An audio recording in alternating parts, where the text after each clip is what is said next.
چې الله او فرمایل زما رحمت هغه خلکو ته رسی چې هغه کې درې صفات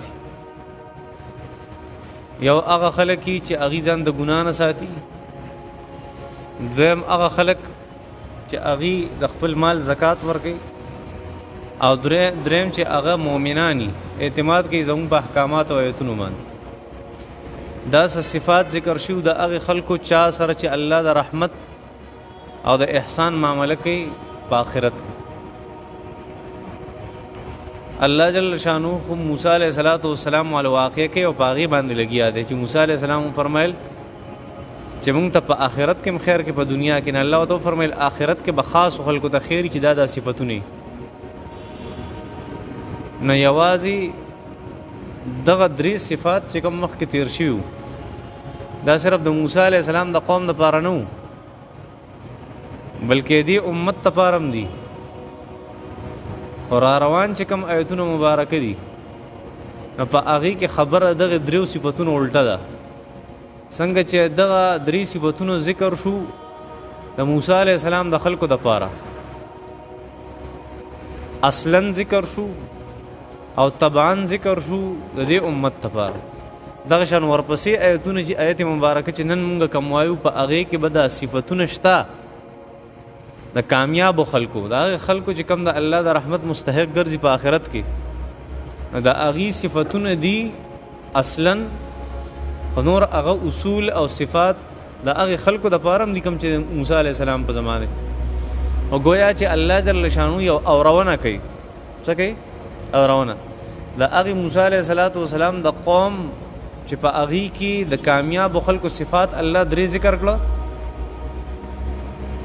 نو هغه مونږ ته اورونه کوله چې دا صفاتونه بزان کې راول او دا ورپسې د دې امت صفاتونه ذکر کوي دا اوس د موسی علیه السلام امت ته صدا اورونه چې دا صفاتونه بزان کې پیدا نو دې ته وایي په یو غشي دوه ښکاره څه په یو غشي دوه ښکاره قصه د موسی علیه السلام د صفاتونه پکې منځ کې چا کوي د جناب محمد رسول الله صلی الله علیه وسلم او دغه د امت کې جناب لفظ ویل الزامات خنخ کوي بس دا انسان جادت شکل په یوسس باندې بس دا جناب لفظ هغه کې بازي کتابونو کې مال لیدلی چې دا جناب لفظ خنه دی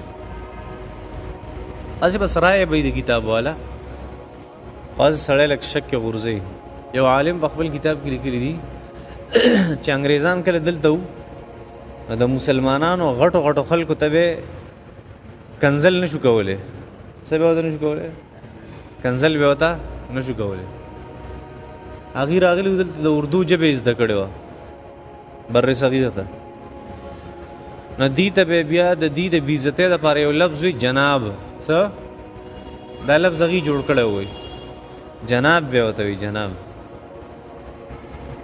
هغه داخله به خوشاله ده چې دا جوړې موږ ډېر خلک زوي لکه تاسو چې ماته څوک جناب وي موږ ډېر خوشحالي وو په دې باندې یو خدای عزت لفظ خاري کنه یو عالم په دې باندې لیکل کړي هغه دا ویلي چې هغه د انګريز په زمانه کې د غټو خلکو ته مخامخ هغه بیزتی نشو کول انداسې الفاظ به ذکر کول چې هغه بخپل کې پوي او چې دا د بیزته لفظ دی او مسلمانان به خوشاله ده چې دا زموږ عزت کوي جناب کې سلور الفاظ دي سو حروف دي جیم نون الف با جیم نه مراد وای جاهل جیم نصر ازي جاهل د نون نه نالایق یا بس الف نه احمق بیا د بین بیوقوف دا دی خپل یو لفظ جوړ کړو انګريز ادا به بس دا یو رائے دا پیش کړی کېدیش هغه ته ډېر معلومات دا اکثر چې نبی علیہ السلام مبارک نوم غالو نوم سره دا لفظ یو ځای کو کنه مناسب نه دی او کله نه کله وزي بس دخلینه پرون مم دخلینه وته ونن بیا دخلینه دا لفظ وته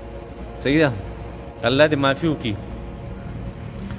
خبره مې دا کوله چې نبی کریم صلی الله علیه وسلم تذکرہ ګور منس کی د نبی علیہ السلام او داغه د امت تذکرہ د موسی علیہ السلام په واقع کې منس کې شروع شو دا ګویا چې الله جل شانه د اغي چې کوم صفات خودلی د کامیابی اغي اورونه مونږ ته کوي او زمونږ د کامیابی چې کوم صفات الله جل شانه دل تخی نه اغي ته په اغي کې سکی اورونه کوي داسې نو مخکې درې صفاتونه ذکر شو چې کامیاب خلک تقوا والا د ګناه نه ځان بچ کون دویم زکات ورکون کی مالی عبادت.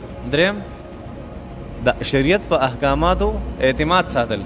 اوس یو بل صفت ذکر کیږي چې کامیاب خلک کم خلک دي، الذين يتبعون الرسول النبي الامي. هغه خلکم کامیاب دي او د آخرت کې به د الله رحمت و د متوجي. الذين هغه يتبعون هغه خلک يتبعون چې تابعداري کوي الرسول چا محمد رسول الله صلی الله علیه وسلم. هغه رسول الله صلی الله علیه وسلم څنګه انسان دی؟ النبی سره نبی دی. دلته به د نبی علیہ الصلوۃ والسلام نه صفاتونه ذکر کیږي په دې آیت کې. سو نه صفاتونه یاد ساتئ. الذين هغه خلقم د الله جل شانو د رحمت مستحق دي د قیامت په ورځ باندې یتبعون چې تابعداري کوي الرسول د رسول چې دا یو صفت دی نبی علیہ السلام. بل النبی دا پیغمبر څنګه دا نبی دی. څه دی؟ نبی. رسولم دی نبیم دی. څه دی؟ رسولم دی نبیم دی. ادوانو کې مې تمخ کې فرق خودلو رسول او نبی کې څه فرق. او دریم یو صفت الامي. څه دی؟ الامي چې هغه بسې هغه نبی علیہ الصلوۃ والسلام تابعدار وي چې هغه پیغمبر امي دی. امي څه مطلب دی؟ چې هغه لیکل او لوستل پاغي باندې نه پوي. امي دا مطلب یاد ساتئ. دا لیکل او دا لوستل دا د پیغمبر صلی الله علیه وسلم د پاره عیب دی او د امت لپاره د دین نشواله عیب دی. وایي څورځ مخکې خبر راغلی و چې یاره په مدارسو کې د تعلیم هغه ضروری کړی شي. زموږ بعضې کمزوري علم والو هغوی دا خبره وکړه وایي موږ ته دغه ضرورت نشته ولې زموږ پیغمبر چې وایي سو امپړو سو نما ورته مسلمانه د پیغمبر صلی الله علیه وسلم دا امپړوالی د هغه صفتو او د هغه د امت لپاره امپړوالی دا عیب دی. څه دی؟ عیب. نبی علیہ الصلوۃ والسلام په خط باندې نه پوهېدو. دا ولې؟ دې وجه وه که چېرته نبی علیہ الصلوۃ والسلام په خط کتابت باندې پوهېدو چېرته نو بیا به خلکو په نبی علیہ السلام دا اعتراض کولی چې دی پیغمبر نه دی، د سره پخواني کتابونه کتلي دي او موږ ته خپلې فلسفې ښیي. اعتراض به وکړي. الله جل شانه ته لیکلو هغه علم ور نه کو او داسې یو علم ورته ورکو چې خلک یې حیران کړي. داسې یو علم ورته ورکو چې پوهېږي نه په خط باندې قرآن مجید غونده کې فصیح او بلیغ کلام وي. دا د حیرانېدو خبره نه ده. نو لومبیا خبره ځان سره یاد ساتئ که چېرته نبي علیه الصلوۃ والسلام هغه په لیکلو باندې او په خط باندې پوهېدی نو اعتراض به کافرو دا کولی یهودیانو عیسایانو چې دا د زموږ پخواني کتابونه کتلي دي او هغه څیز موږ ته څه کوي هغه بیانوي او د هغې فلسفې باندې دی ډېر ښه پوه شوی دی او هغه راته بیانوي. دا یوه خبره. دویمه خبره عجیبه خبره ده چې دا نبی علیه الصلوۃ والسلام مبارک دی دونه فصیح او بلیغ قرآن وی او په خط کتابت باندې نه پوهېږي. حالانکه پوهه وروستنی څیز دی. اولنی څیز لیکلي زده کول دي. څه دي؟ لیکلي زده کول دا اولنی څیز دی. دا پوهه داسې دا وروستنی څیز. نبی علیه السلام هر یو شاعر چې په مخ ته ځمکه تېرېږي او تېر شوي دي یا موجود دي هغه شاعرانو ته لږ سوچ وکړئ هغوی چې یو کلام خپل ووایي وړوکی شانتې یو پیچ کلام یې هغه خپل ووایي بیا ته په دوباره خپل کلام په یاد واوروه په هغې کې به د دنیا تغییر او تبدیل راولي. تبدیلي به پکې راشي. کم از کم د بعضې حروفو تبدیلي به پکې راځي. کم از کم د هغې په انداز بیان کې به څه راځي؟ تبدیلي به راځي. او دا د حضور اقدس صلی الله علیه وسلم معجزه وه چې په خط او کتابت باندې سره پوهېدو نه و چې قرآن پرون څنګه ویلی او نن هم هغه شانتې قرآن وي او دا څه کې 1400 کالو شو قرآن هم هغه شانتې ویلی کېږي او ذره برابر تبدیلی پکې نه ده راغلې. دا د چا معجزه وه؟ د حضور اقدس صلی الله علیه وسلم معجزه وه. درېیمه یو خبره دا خط او کتابت دا ډېر زیات آسان څیز دی. څه دی؟ آسان څیز دی. اصل کې پوهه او هغه پوهه بیا بار ته رایستل دا ګران کار دی. یو معمولي شانتې انسان یي که نه هغه ته کښېنوه هغه دونه زر پوهېږي نه علم هغه دونه زر نشي حاصلولی. ټکنالوژي او چې کم موږ ته څه وایو چې کم قوانین دي هغه زر په هغې باندې نشي پوهېدی او بیا هغه چا ته ډیلیور کول بیا هغه چا سره شیر کول دا یو ګران کار دی او خط کتابت لیکل دا ډېر اسان څیز دی وړوکی ماشوم یې زده کولی شي اوس نبی علیه الصلاۃ والسلام بالکل د دې الټه دی نبی علیه الصلاۃ والسلام نے لیکل او خط او کتابت نه ورځي او دونه عجیبه فلسفې بیانې دا د نبی کریم صلی الله علیه وسلم معجزه وه او خلکو ته دا ثابتوله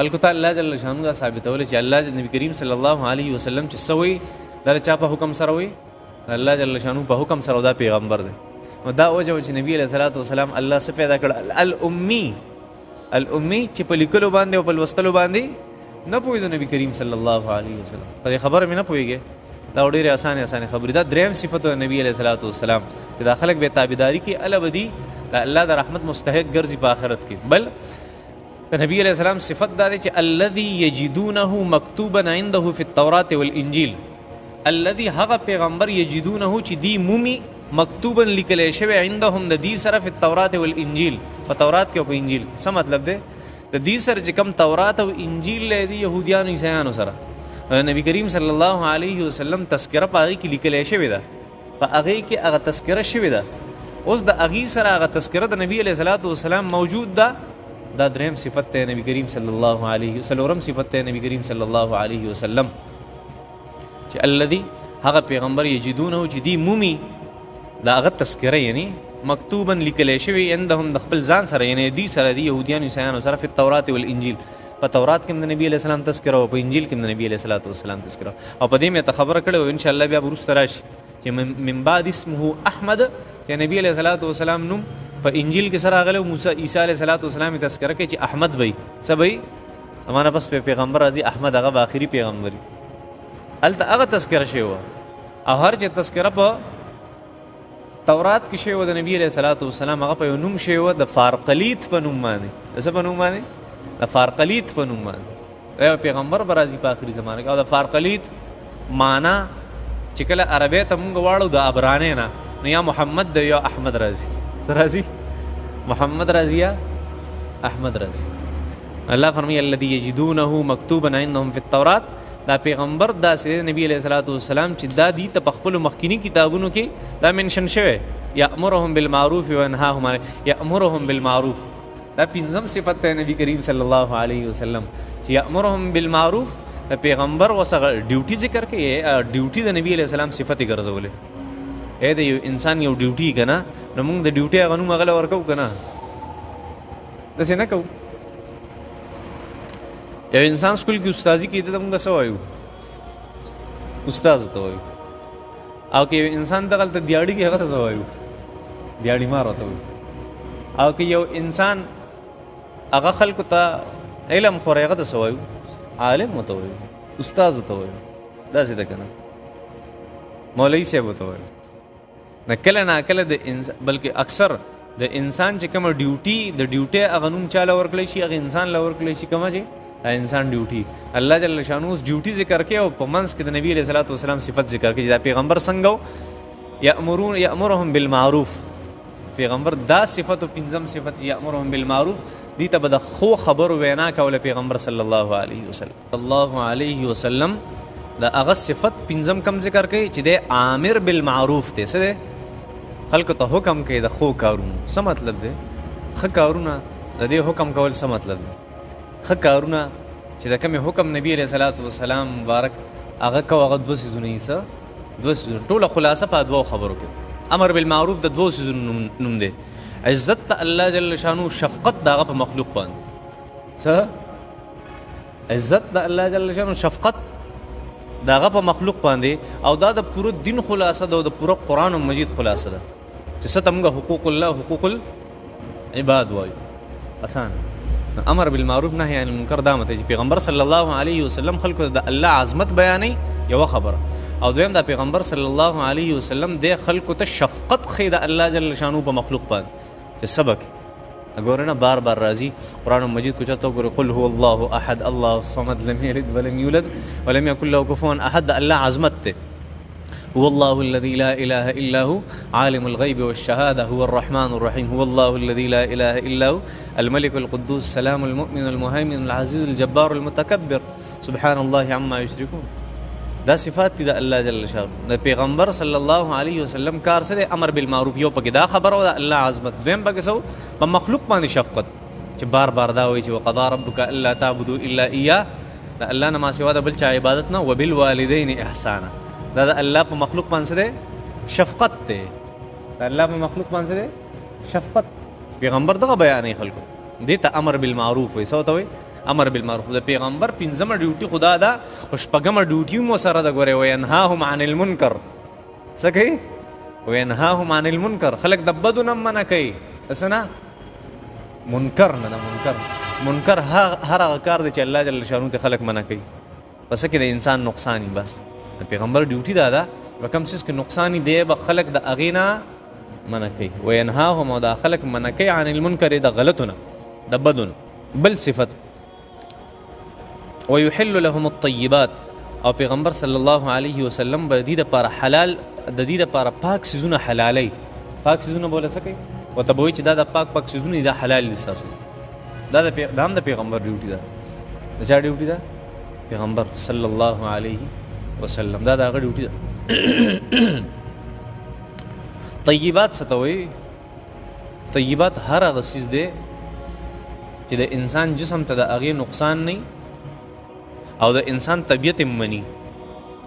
طیبات، طیب سیز هغه چې د انسان طبیعت منی او د انسان صحت ته نقصان نه. پیغمبر صلی الله علیه وسلم ډیوټي دا ده چې خلکو ته به د خوراک ته پاره داسې څیزونه ښیي. اسانه ده که ګرانه؟ ویحرم علیهم الخبائث، او حرامۍ به دا پیغمبر په دې خلکو باندې الخبائث، ګنده څیزونه. اوس ګنده څیزونه دغه الټه دي. طیبات څه دي؟ دغه الټه دي. څه؟ شراب دي. څه دي؟ شراب دي. صحت ته نقصان دی که نه؟ صحت ته نقصان دی. دویم، یو سلیم الطبع انسان د هغه فطرت دا تسلیموي؟ نه تسلیموي. د سپي غوښه ده، د خنزیر غوښه ده، اینه ده، دا یو سلیم الطبع انسان، د روغ انسان چې منټلی ډسټرب نه وي، د هغه دماغ دا مني، دا څیزونه د هغه طبیعت مني، او صحت ته نقصان شته که نشته؟ شته. نو یحرمو د پیغمبر ډیوټي دا ده، او صفت دا ده چې په دې به حرامۍ الخبائث، څه شی؟ ګنده څیزونه. ها بیا ویضع عنهم اسرهم، دا هغه اتم صفت. ویضع عنهم اسرهم، دا اتم صفت ته د پیغمبر صلی الله علیه وسلم. د پیغمبر صلی الله علیه وسلم ډیوټي دا ده، او د نبی علیه السلام صفت دا ده چې په دې بني اسرائیلو باندې کم بوجونه او هغه بوجونه یې ته سپک کړه. چې کم بوجونه او هغه بوجونه یې ته سپک کړه. زه تاسو له مثال درکم. نبی کریم صلی الله علیه وسلم راغی، د دې نه مخکې چې کم یهودو بني اسرائیلو په هغې باندې حکم داو که چېرته تاسو غلط کار وکړو، ناروا مو کړه، نو ستاسو توبه دا ده چې یو بل به قتل کوئ. ستاسو توبه دا ده چې یو بل به وژنې، بس ځان به وژنې، په دې به ستاسو توبه قبلي. نبي علیه صلات وسلام راغی او قصه اسانه شو، هغه بوجه سپک شو د هغې امت نه کوم چې بني اسرائیلو. دا خبره دا وایي ښه چې د پیغمبر صفت او ډیوټي څه وه؟ ویضع عنهم، او لرې کول به د پیغمبر د دې خلکو نه اسرهم، د دې هغه بوجونه. څه؟ د دې هغه بوجونه. او نهم صفت او اخري صفت د پیغمبر دا دی والاغلال التي كانت عليهم، او هغه توقونه او هغه کړۍ به د دې د ولو نه او د دې د غاړو نه لر کولې کوم چې په دې باندې بوج شوي وي، په دې خلکو باندې بوج، په دې بني اسرائیلو باندې ډېر غټ بوج و، او داسې و چې دې هېڅ هم نه شو کولی. هر څه پې حرام شو. یو څیز چې په تا حرام شي نو دا داسې دی لکه ستا په مرۍ کې چې چا پړی اچولی، داسې نه ده، داسې نه ده. تا نه ورپرېږدي یو څیز ته که نه. الله جل شانو عجیبه الفاظ ذکر کوي، وایي د دې بني اسرائیلو په مرو کې توقونه پراته وو. مطلب دا څیزونه مې پې ما حرام کړو. څه پې حرام کړو؟ هغه وازګې په دې باندې حرام وي. څه وازګې په دې باندې حرام وي. د او غوښه په دې باندې حرامه وه. سړی به ګناه وکړه، شپې سهار به راپاڅېد، غټ غټ لیکل به په دروازه شي و د بېګا دا شی کړی. نبي علیه صلات وسلام خو رحمت للعالمین دی که نه. نو چې کله راغی نو څه شو؟ ټول رحمت ځان سره وړو، او داسې اسانی پیدا شوه امتونو ته. څه پیدا شوه؟ امتونو ته اسانی پیدا شو. الله جل شانو د هغې اسانۍ تذکره کوي چې دا پیغمبر راغی، دین یې بوجونه سپک کړه، والاغلال او هغه توقونه یې ترې لر کړه، التي كانت علیهم، کم توقونه چې د دې په غاړو کې پراته وو، په دې باندې وو، بوج شوي وو په دې باندې. نو اوس الله جل شانو فرمایي چې دا 9 صفتونه او دغه پیغمبر، دې پیغمبر تابعداري کول دا د کامیابی ذمہ داری د په آخرت او د دې پیغمبر تابعداري کول دا انسان مستحق ګرځي د دې چې انسان ته د الله جل شانو رحمت متوجي شي د قیامت په ورځ باندې هغه مخکینی سبق سره ولګوا بیا الله جل شانو فرمایي یوازې تابعداري نه فالذین آمنوا به کم خلق چې په دې پیغمبر اعتماد کوي وعزروه دې پیغمبر عزت کوي ونصروه او د مرسته کوي څه کوي مرسته کوي واتبعوا النور الذي معه او د هغه رڼا تابعداري کې کم چې د پیغمبر ځان سره راوړی ده رڼا یې څه ته ویلې ده قرآن مجید نو کم خلق چې اوس دسی الله جل شانه فرمایي اولئک هم المفلحون دا خلق کامیاب دي هم په دنیا کې هم په آخرت کې چونکې مخکې موسی علیه السلام د دنیا او د آخرت د رحمت سوال کړو مخکې موسی علیه السلام د الله جل شانه د دنیا او د آخرت د کامیابی سوال کړو الله جل شانه منځ کې نبی کریم صلی الله علیه وسلم ذکر کو دا صفات ذکر کړه او بیا الله جل شانه فرمایل د قیامت پورې چې کم خلق راځي کدی پیغمبر تابعداري کوي کدی پیغمبر عزت کوي کدی پیغمبر نصرت کوي او په دې پیغمبر باندې اعتماد کوي نو صرف دغه خلق کامیابی دي نور کامیابی دي نشي اسانه ده ګران بس د دین مخکې د موسی علیه السلام د دعا لاغي یو حصہ او دلته غبل حصہ ذکر کی دا سیده موسی علیه السلام دین مخکې ویلو کنه چې کله هغه موسی علیه السلام ته سبا سيزونه خپل غلطي ښکارېده یا د قوم د پاره موسی علیه السلام د هغې د غلطۍ د پاره معافي غوښته نو موسی علیه السلام فرمایلي الله جل شانو ته انت ولینا فاغفر لنا وارحمنا دا دعا یې وایي سوه انت ولینا خدای ته زمونږ دوست ولی فاغفر لنا زمونږ بخښنه وکړي وارحمنا او په مونږ باندې رحم وکړي وانت خیر الغافرین داسې ویلي موسی علیه السلام دا یو حصه د دعا اوس دویمه حصه د دعا شروع شو هغې کې وایي چې وکتب لنا فی هذه الدنیا حسنه وفي الاخره خدایه په دنیا کې مونږ له مونږ سره ښېګړه وکړي مونږ سره ښه وکړي مونږ له نیکي راکړي وفي الاخره او په آخرت کې هم انا هدنا الیک او خدای مونږ ستا طرف ته رجوع کړی او توبه مې ایستې ده قال الله فرمایل عذابي اصیب به من اشاء دی حصے د دعا ته لږ ګوره وکتب لنا فی هذه الدنیا حسنه خدایا په دې دنیا کې هم راله نیکي راکړي وکتب الیکا یا خدا خبره ضروري دی ځان سره یاد وساتئ چې ته چاته وې په عربۍ کې چې دا خبره ولیکه د دې مطلب صحیح چې مقرر کا څه کا مقرر او پښتانه ډېر روان دي کله ناکله سړی ډېره بدماشي کوي که نه او بدماشي ځای نه نیسي هغې ورته څه وایي هغه ورته لکه وایي دا نیم شیرګل ته پسې ولیکه وایي داسې ورته وایي که نه ولیکه وایي دا نیم شیرګل پسې ولیکه وایي دا ډېر چوتېږي لګي دا کتابت چې دی دا لیکل د یو څیز دا څه دپاره د یو څیز د مقرروالي دپاره چې دا مقرر که بس نو وکتب لنا ولیکه زمونږ دپاره یعنې مقرر که زمونږ دپاره فی هذه الدنیا په دې دنیا کې حسنتن نیکي وفي الاخره او په آخرت کې هم دا دعا موسی علیه السلام ویلې وه د خپل ځان دپاره او د امت دپاره دنیا کې هم خیر راکړي آخرت کې هم خیر راکړي څنګه چې دا د موسی علیه السلام د امت دعا وه او د موسی علیه السلام دعا وه دغه شان محمد رسول الله صلی الله علیه وسلم د هغه د امت هم دغه دعا ده لکه تاسو سورة بقره کې تیر شوي تقریبا دویمې سپاره کې چې ومنهم من یقول ربنا آتنا فی الدنیا حسنه وفي الاخرة حسنه وقنا عذاب النار دا زموږ دعا ده که نه مونږ مانځه کې نه وایو ربنا آتنا فی الدنیا حسنه وفي الاخرة حسنه وقنا عذاب النار چې ډېره یو جامع دعا ده دا د موسی علیه السلام دعا وه بیا د هغه نه پس د نبي علیه السلام د امت هم دغه دعا وه نو موسی علیه السلام فرمایل وکتب لنا خدای ولیکي زموږ دپاره فی هذه الدنیا په دې دنیا کې حسنه خیر نیکي بلایي وفي الاخره او دغه شان په آخرت کې هم انا هدنا الیکا خدای موږ ستا طرف ته رجوع کړې ده انا هدنا الیکا خدای موږ ستا طرف ته رجوع کړې ده الله جل شانو فرمایل چې عذابي اصیب به من اشاء زه به خپل عذاب رسوم هغه چاته چې زما خوښه شي اراده مې ورته وشي او رحمتي وسعت كل شيء زما رحمت هر یو څیز ته هغه فراخه شوی دی هر یو څیز ته رسېدلی لومبۍ خبره خو په دې کې دا ده چې کله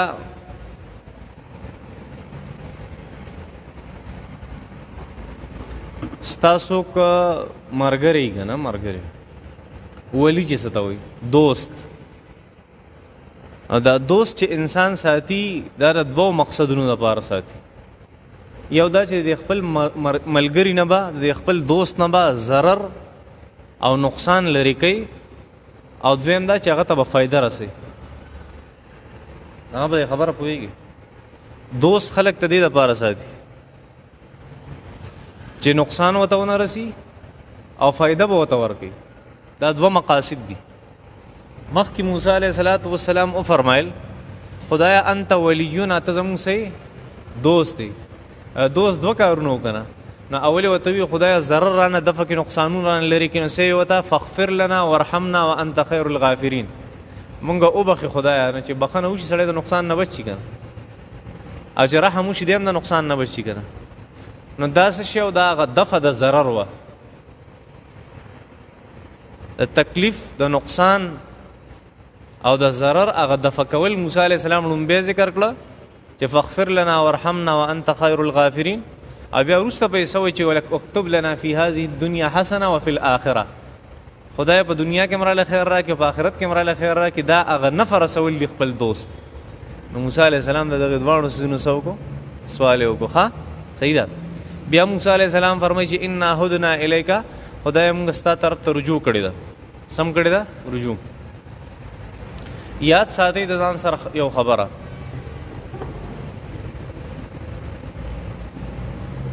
چې دا دلته دا کم آیتونه مبارکه دي په دې کې اصل کې دوه عہدې ذکر کیږي سو دوه عہدې یو عہده د الله جل شانو د یو د الله جل شانو د بنده عہده ده د الله جل شانو چې کومه عہده ده هغه د ربوبیت د هغه د ربوالی او د هغه د الوهیت د هغه د الله والی هغه عزت ته یو عہده ده د الله د ربوبیت او د الوهیت چې کوم عزت ته د هغې تذکره دلته او دویم د بنده د بندګۍ چې کوم ذلت ته او عاجزي ده هغه ذکر کیږي په دې آیتونو مبارکو دا دوه عہدې ذکر کیږي نو موسی علیه السلام د خلکو ګوره که نه د الله جل شانو صفت کوي او د ځان دپاره خیر غواړي نو څه مطلب دی چې خپله عاجزي ښیي الله جل شانو ته د الله جل شانو عظمت ښیي چې دفع ضرر دفع کوونکې موسی علیه السلام ګویا چې داسې یو تصویر پیش کوي چې ضرر دفع کوونکې څوک دی یا الله ته او نفع رسوونکې څوک دی هغه هم ته یا الله او زه ورته محتاج یم خدایه مال راکړي او ضرر رانه لرې کړي دفع کړي نو دا څو عہدې ذکر کېږي دوه عہدې د الله جل شانو د عظمت عہده او د بنده د عاجزۍ هغه عہده دا دواړه ذکر کوي الله جل شانو دلته چې موسی علیه السلام دونه ښه انداز کې لګیا دی د الله جل شانو سره او بیا ورته دا وایي چې خدایه موږ تا ته توبه وباسو انا هدنا الیک تا ته هم توبه ایستې ده تا ته هم رجوع کړې ده نو موسی علیه السلام باندې په دغه وخت کې تکلیف و زلزله راغله که نه مخکې تاسو وي او یا هغه غر پورته شو په دې باندې یا دی نقصان دا کړو چې شرک یې کړو نقصانو بس په اوس طریقه باندې تکلیفو نقصانو نو موسی علیه السلام دعا غوښته نو دعا کې څه چلو کو توبه هم ویسته د ضرر د دفع کولو د هغې سوال یې مو او د ښېګړې د رسولو د هغې سوال یې د الله جل شانو نه دا څیزونه نو دین یو خبره واضحه شوه چې که تا ته چېرته نقصان او تکلیفي اول به الله جل شانو ته توبه وباسي د هغې نه پس په خپله عاجزي الله ته وښیي او بیا چې د څه پکار د الله نه به یې وغواړي اسانې خبرې دې کې څه شته نشته انا هدنا الیک خدایه مخکې مونږ توبه ایستې ده دا یوه خبره قال الله جل شانو سو فرمایل دعا ختمه شوه که نه بس الله جل شانو څه وایي الله جل شانو فرمایل عذابي اصیب به من اشاء عذابی زما عذاب اصیب زر رسومه به د خپل عذاب من اشاء او هغه چاته چې زما او د اراده وشي ورحمتي وسعت كل شيء زما رحمت هر یو سیسته هغه فراخه شوی دی فساکتبها للذین یتقون زرد چې زه به د خپل رحمت او د خپله ښېګړه ولیکم د هغې خلکو دپاره مقرر به یې کړم د هغې خلکو دپاره یتقون چې ځان د ګناه نه ساتي یوه دویم ویؤتون الزکاته او زکات ورکوي وهم والذین هم بآیاتنا یؤمنون او زمونږ په احکامات او زمونږ په آیتونو باندې اعتماد کوي، ایمان پرې وړي. موسی علیه السلام 2 سواله کړو. سو 2 سواله. موسی یو خبره کو د دې نه مخکې موسی علیه السلام د الله جل شانه نه وغوښته چې خدای زمونږ مغفرت هم وکړي او موږ له خیر هم راکړي. اوس الله جل شانه ته وفرمایل چې زه اراده وکړم که نه نو تاسو ټول هلاکولی شم، ځکه زما ملکیت دی، عذابي اصیب به من اشاء. زما خوښه ده چې زما د عذاب او تکلیف دا نقصان دا مصیبت دا چاته رسی، دا زما خوښه ده. ځکه ټول د انسان چې د یو څیز مالک دی او مکمل مالک دی او په دې کې د تصرف کوي، دا ماتی دا غورځي ارسه کې څوک ورته سویلی شي. خیال هم دی نو یو څیز چې د چا په ملکیت کې د یو څیز چې څوک مالکي او خالص هغه مالکي نو دنه څوک تپوس کولی شي. دا هر څه د چا دي؟ خالص د الله جل شانو دي. نو چې الله جل شانو کو پیغمبر دی که غیر پیغمبر دی، متقی دی، پرهیزګار هر څوک دی، جهنم ته غورځي څوک دی تپوس کولی شي؟ نه شي کولی. الله جل شانو د فرمای عذابی اصیب به من اشاء. اے موسی علیہ السلام ته خو د مغفرت سوال کې، دنیا او د آخرت ته ښېګړې سوال کې زمانہ. اے موسی علیہ السلام ګورې دا زما خوښه ده چې زما خوښه وي چاته عذاب ورکوم بس ورکولی شم. الله جل شانو فرمایي یو بله خبر هم ده ورحمتي وسعت کل شی. زما رحمت ډېر زیات فراخه دی، دا زما رحمت ډېر زیات فراخ. اصل کې الله جل شانو دلته 2 قسمه رحمتونو بحث کوي. څو قسمه؟ 2 قسمه رحمت. 2 قسمونه دي ټول شماره. دا ستاسو د اسانۍ دپاره وایم چې تاسو دا سبق یاد شي بیا د نه هېرېږي نه. اول دا خبره ځان سره یاد وساتئ چې دا رحمت ته الله جل شانو دا ښېګړې او خیر ته او احسان ته وایي. څه ته وایي؟ الله جل شانو فرمایي زما د خیر او زما د رحمت دا هر یو څیز ته رسېدلی. نو دا الله جل شانو رحمت هر یو څیز ته رسېدلی، یاد ساتئ. دا رحمت او خیر د الله جل شانو د دې درجې دي. څه دي؟ درجې. او د دې رحمت او د خیر د الله جل شانو د ټول نه وړه درجه دا ده، لاندې درجه دا ده چې الله جل شانو یو شی نه وي او الله جل شانو شته کي. او عربیان یو خبره کوي وایي الوجود خیر من العدم. الوجود خیر من العدم. یو څیز چې عدمي نشوالی د هغې نه دا بهتر ده چې هغه دي، د هغې وجود دي. د نش نه شته کول دا خیر دی که بېخیري ده؟ د الله جل شانو خیر دی. د نش نه شته کول دا د الله جل شانو د رحمت د ټول نه لاندې درجه ده. دا یوه خبره. نو اوس دا تمام څیزونه چې تا ته څه ښکاري د دې وجود شته که نشته؟ نو دې ټولو ته د الله جل شانو رحمت شامل شو که شامل ورته نه شو؟ شامل شو ده. نو ځکه الله فرمایي ورحمتي وسعت کل شی.